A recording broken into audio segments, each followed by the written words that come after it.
коли дивлюся на цю історію навколо зе, я її розумію.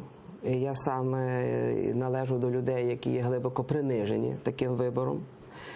Але тим не менше я просто мушу визнати, що ви це... симпатиком Петра Порошенка більше в цьому випадку? Боронь вас Боже, я якраз... Але ви ж громадянин, це є ваш обов'язок, ви за когось мусите віддати свій голос. Можете, скажімо так, бо ніхто не мусить. Так, я представляю позицію, яка умовно звучить, не підтримую жодного. І я про це часто пишу, отримую на горіхи від обох таборів, тому що ті звинувачують хата з краю, ті звинувачують тому, що ой-ой-ой.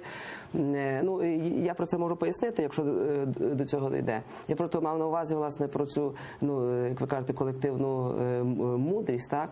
Ну, це просто таке покарання для нас у вигляді зе за симуляцію.